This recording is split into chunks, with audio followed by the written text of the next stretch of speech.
Hello YouTube, I'm Vince White. I'm an employment attorney on this channel. We answer publicly posted questions from YouTube users, getting folks the answers they need from an employment attorney.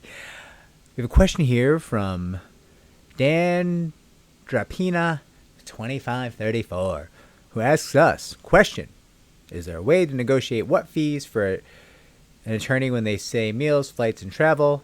What if they choose first class or 5-star and make, I don't know. Oh, okay, so I basically the question is, what happens if you hire an attorney who's got to travel for something, I guess,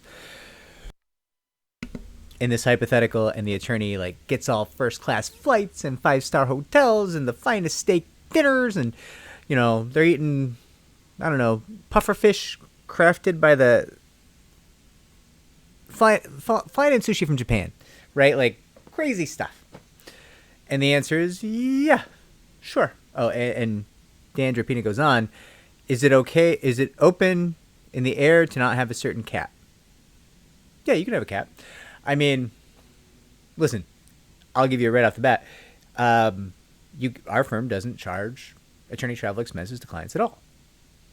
So we're flying attorneys around the country, and we are not charging those expenses to our clients.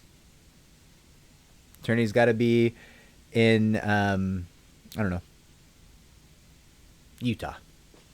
Okay, well, attorney's going to come to me and say, I need to fly to Utah. Book me a flight to Utah. I'm going to say, all right, coach. And attorney's going to say, hell no, first class. And that's a fight between me and that attorney, but it doesn't cost the client a gosh darn thing, right? And also, I'm not nickel and diming my attorneys. I'm trying to be funny. So, yeah, you certainly can negotiate it. You can do a cap. You can specify the rate for travel. People do things like putting in retainers that travel time is billed at half rate. You can buy the ticket. Like there's anything that can ethically be agreed to in a contract can be done in a retainer agreement, essentially, unless there's some special rule. And so, yeah, you can make whatever provisions you can negotiate. Now,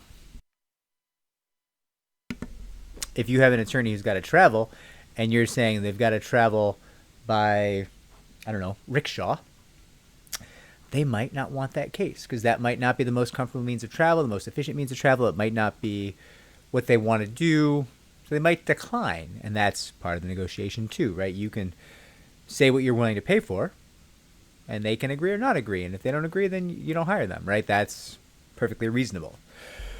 Excuse me. This is a reality. It's the reality of the situation. You can negotiate. There's no guarantee anyone will agree, but it doesn't hurt to ask. You might as well have the conversation, would be my take on this. Also, listen, check with local counsel. And I say this as a national firm, but where you can hire local counsel, where local counsel will do a good job and give you good representation,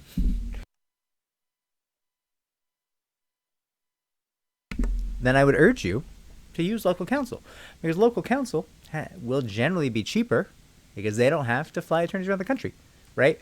Or, whatever it is the national firm you're dealing with has to do, right? I don't know. So, Dan Drapina, I wish you great success. I hope you're able to negotiate your retainer for travel costs, and I hope you get a big win. You're made whole, and your employer pays you all the money. Like, subscribe, comment down below, share our channel so it can grow. Take care, everyone.